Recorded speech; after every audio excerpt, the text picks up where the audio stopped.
tau rā tuatahi hei kaitoa. It's not just massive that we won, it's how we won.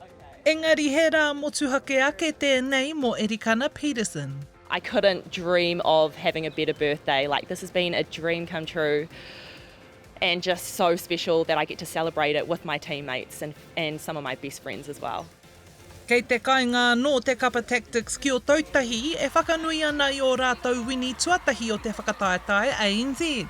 Ahakoa I toa Kea Peterson mo te Pulse I te tau 2022, he wikitoria nui tēnei mona hei kāpene o te tīma, a kāore taia te tino hari ake.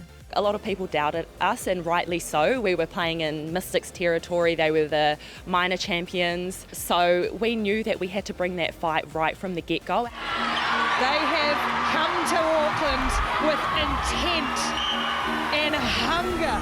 Ina pō I toa te kapa nei ki te kapa Mystics, whā tekau mā ono ki te rima tekau mā waru I ngā whiringa toa. Kua tuhi te hitori anō I te whakataetae ANZ, nā kua whiwhi I te taitara. You know, it was a 12-goal margin. People didn't really pick us, but to win by that score and hold that score, you know, I know we had a great first quarter, but it's maintaining that. And even when they made a zillion changes against us, we still, you know, held our own and played our game plan.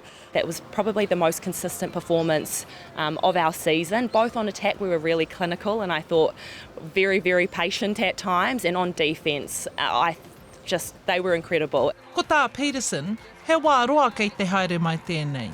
When I arrived, we were at bottom of the table, so to see us go from bottom of the table to now holding a trophy, it's taken us about 12 years since I've been here, has been incredible.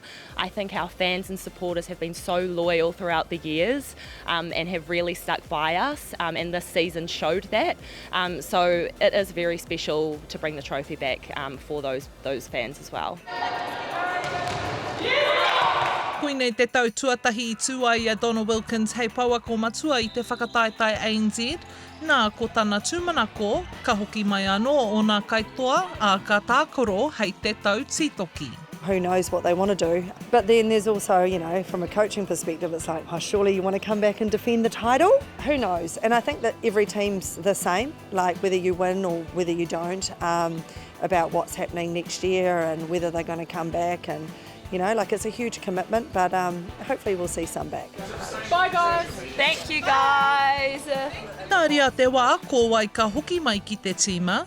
Nō ināianei, kei te whakanui a tonu hia e rātou, tā rātou wikitoria nui I te roanga o te rā.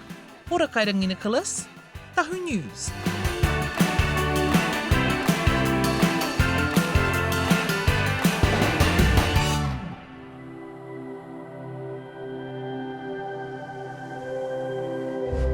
Ko te reo, te take.